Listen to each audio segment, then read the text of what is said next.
sungguh mengejutkan untuk saya tentang virus MRSA.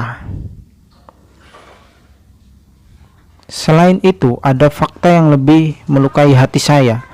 Ternyata gaji saya sebulan sebagai pemimpin cabang utama tidak cukup untuk membayar biaya rumah sakit ayah saya di Singapura selama 1 hari. Sungguh suatu pengalaman yang menyedihkan. Ketika orang yang kita cintai sakit, kita tidak bisa berkonsentrasi.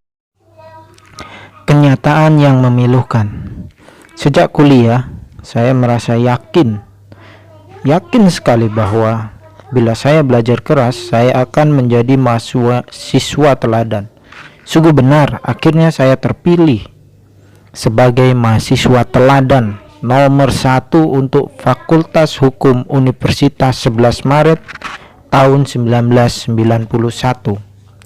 Sejak awal bekerja, saya yakin sekali bahwa saya pasti akan sukses dalam bekerja. Keyakinan itu antara lain muncul dari kesadaran bahwa saya punya bekal yang bagus. Bekal saya adalah piagam sebagai mahasiswa teladan pastinya. Juara lomba karya tulis ilmiah tingkat universitas.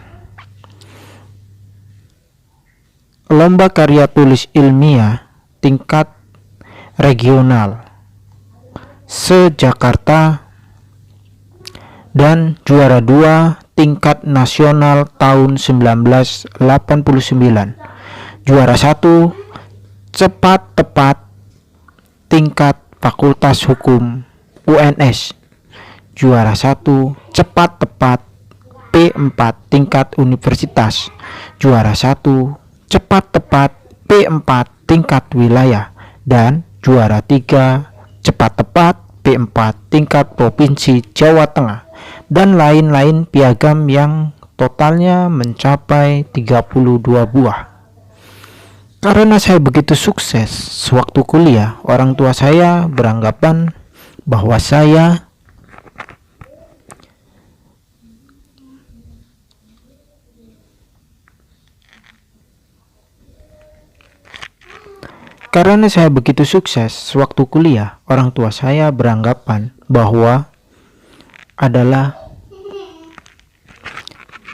sayang sekali bila saya hanya berdagang di kota kecil.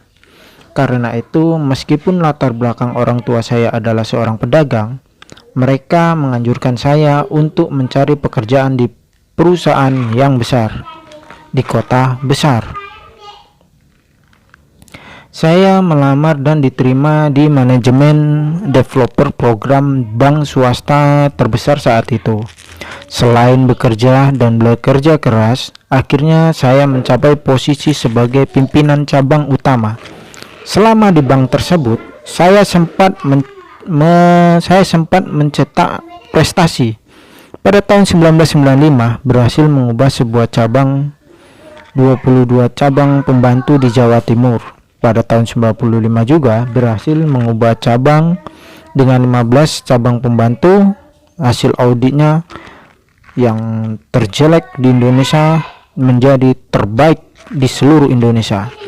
Pada tahun 1997 berhasil mengubah sebuah cabang dengan 18 pembantu di Jawa Timur.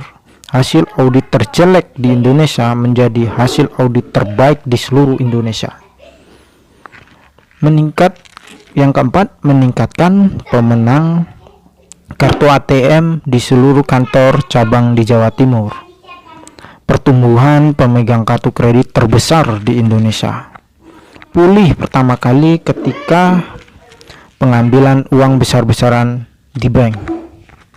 Tingkat mati mesin ATM terendah di seluruh Indonesia. Itu adalah prestasi-prestasi yang saya miliki ketika saya berkarir. Pada suatu hari, saya mendapat kabar yang buruk bahwa ayah saya sakit keras. Ayah saya sakit leper parah dalam kondisi bengkak dan kuning di seluruh badan dan tidak boleh bergerak di ranjang. Setelah 19 hari, Beliau dirawat di Solo tanpa kemajuan. Saya berinisiatif untuk mengambil cuti tanpa digaji selama 10 hari. Cuti tanpa digaji selama 30 hari untuk mengantarkan ayah saya ke Jakarta. Sebelum ke Jakarta, saya mencari keterangan mengenai siapa dokter ahli lever. Setelah tahu dan membuat janji untuk bertemu dengan dokter tersebut, saya dan ayah saya berangkat ke Jakarta. Suatu hari, menunggu di rumah sakit tersebut, listrik padam. Rumah sakit hanya menggunakan genset.